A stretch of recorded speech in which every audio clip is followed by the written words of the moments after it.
ถ้าคุณยังไม่รวยไม่ใช่เรื่องผิดเลยครับแต่ถ้าคุณยังไม่เคยหยุดเช็คตัวเองว่ามีอะไรบ้างในชีวิตที่กำลังฉุดเราไว้ไม่ให้ไปถึงความมั่งคั่งนั่นอาจจะเป็นเรื่องที่คุณควรเริ่มใส่ใจอย่างจริงจังตั้งแต่วันนี้ในโลกทุกวันนี้ความจนไม่ใช่กรรมพันธุ์แต่เป็นผลรวมจากพฤติกรรมความคิดการตัดสินใจและสิ่งแวดล้อมบางคนเกิดมายากจนแต่สามารถเปลี่ยนชีวิตตัวเองได้ภายในไม่กี่ปี เพราะเขาเริ่มต้นจากการกล้ายอมรับความจริงในชีวิตตัวเองแล้วลงมือเปลี่ยนแปลงมันอย่างจริงจังแต่ในขณะเดียวกันบางคนที่มีโอกาสมีความสามารถและมีจุดเริ่มต้นดีกว่ากลับวนเวียนอยู่กับความลำบากทางการเงินซ้ำแล้วซ้ำเล่าเพราะไม่เคยรู้เลยว่าตัวเองติดอยู่กับดักทางความคิดและพฤติกรรมบางอย่างที่ฉุดรั้งอนาคตตัวเองไว้ตลอดเวลาวันนี้เราจะมาช่วยคุณเช็คตัวเองให้ชัด ว่าสิ่งที่อาจจะเป็นต้นเหตุที่ทำให้คุณยังไม่รวยนั้นมีอะไรบ้าง และที่สำคัญคือคุณจะเปลี่ยนแปลงมันได้อย่างไร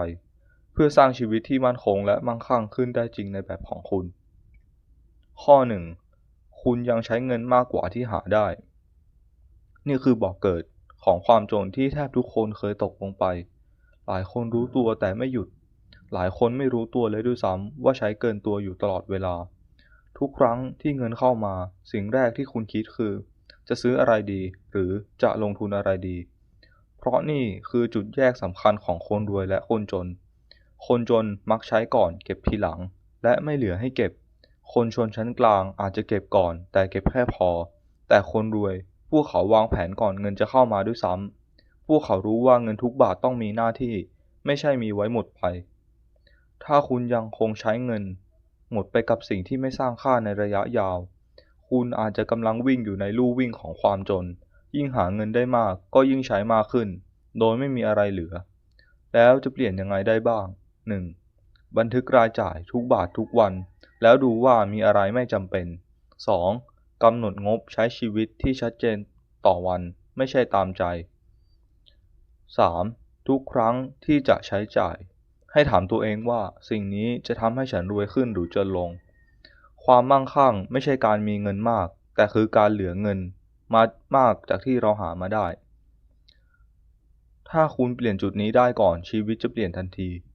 ข้อ 2. คุณยังอยู่ในสภาพแวดล้อมที่ดูดพลัง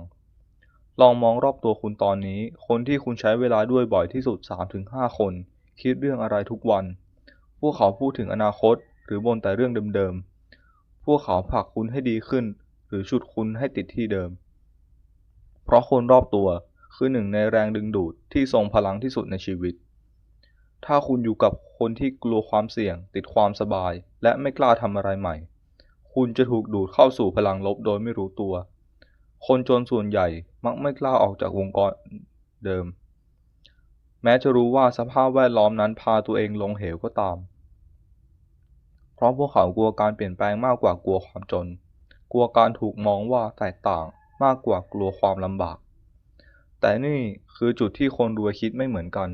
พวกเขาเลือกคบคนที่พาเขาเติบโตเลือกเข้าสังคมที่เต็มไปด้วยไอเดียความคิดใหม่และแรงบันดาลใจแม้ในตอนแรกจะรู้สึกไม่สบายใจกับการเปลี่ยนแปลงแต่เขารู้ดีว่าความอึดอัดระยะสั้นดีกว่าความจนตลอดชีวิตแล้วคุณจะเริ่มยังไง 1. เริ่มจากการจำกัดเวลากับคนที่ดูดพลังคุณ 2. หาแหล่งพลังบวกใหม่ๆเช่นหนังสือดีๆ YouTube แนวพัฒนาตัวเอง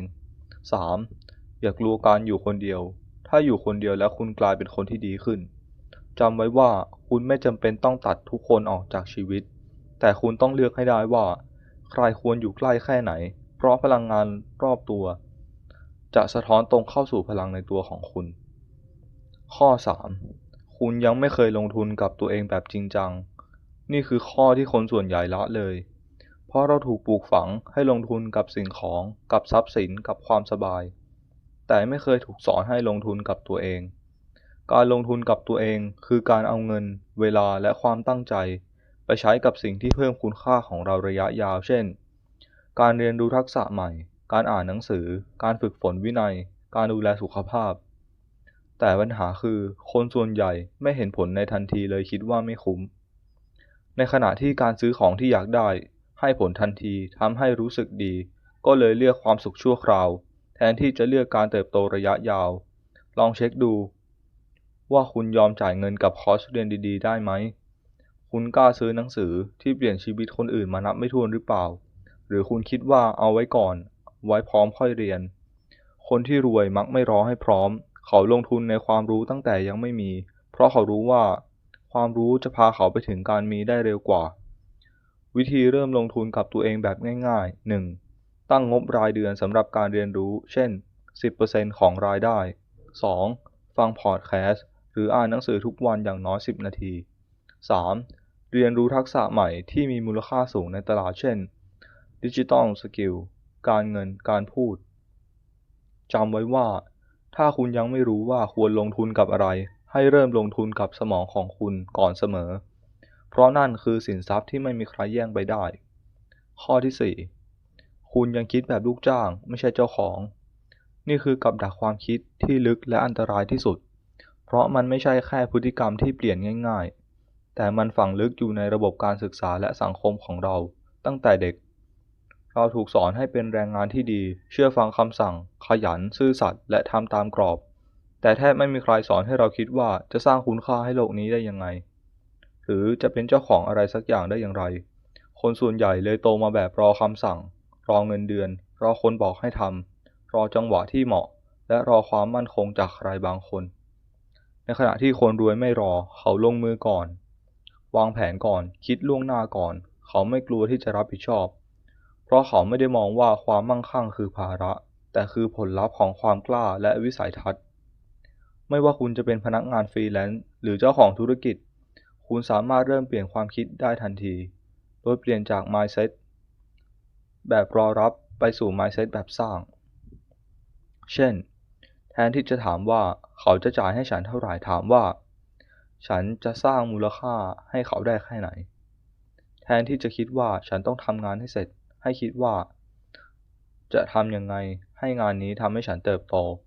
ฝึก3อย่างนี้เพื่อเปลี่ยนจากลูกจ้างในความคิดเป็นเจ้าของชีวิต 1. หัดคิดเชิงระบบ มองสิ่งที่ทำให้เป็นกระบวนการไม่ใช่แค่ภารกิจ 2. หัดวางแผน คิดล่วงหน้าถึงผลระยะยาวไม่ใช่แค่ทำให้พ้นไปวันๆ 3. หัดรับผิดชอบมากขึ้นโดยไม่รอให้ใครต้องเตือนหรือสั่ง คุณอาจจะยังไม่ได้เปิดบริษัทหรือมีสินทรัพย์เป็นล้าน แต่คุณสามารถเริ่มคิดแบบเจ้าของได้ตั้งแต่วันนี้ และเมื่อความคิดเปลี่ยน รายได้ของคุณก็จะเปลี่ยนตาม คุณได้เช็คครบทั้ง4ข้อแล้วหรือยัง อย่าลืมว่าจุดเริ่มต้นของทุกความเปลี่ยนแปลงไม่ใช่การมีเงิน ไม่ใช่การมีโชค แต่คือการยอมรับความจริงในชีวิตตัวเองอย่างกล้าหาญ หลายคนยังไม่รวยไม่ใช่เพราะขาดโอกาส แต่เพราะยังไม่กล้ายอมรับว่าตัวเองต้องเปลี่ยนวิธีคิด เปลี่ยนสิ่งแวดล้อม เปลี่ยนพฤติกรรม และที่สำคัญที่สุด เปลี่ยนความสัมพันธ์กับเงิน การเปลี่ยนแปลงอาจจะใช้เวลา แต่ยิ่งคุณเริ่มเร็วเท่าไหร่ ชีวิตคุณจะเปลี่ยนเร็วขึ้นเท่านั้น เพราะความมั่งคั่งไม่เคยเป็นของขวัญจากใคร แต่มันคือผลลัพธ์ที่มาจากการตัดสินใจในแต่ละวัน และถ้าคุณมาถึงตรงนี้แล้ว ขอแสดงความยินดีด้วยครับ คุณได้เริ่มเปลี่ยนจากคนที่หวังจะรวย ไปสู่คนที่กล้าเช็คตัวเอง และพร้อมจะรวยจริงๆแล้ว ขอบคุณที่รับชมครับ แล้วเจอกันคลิปหน้า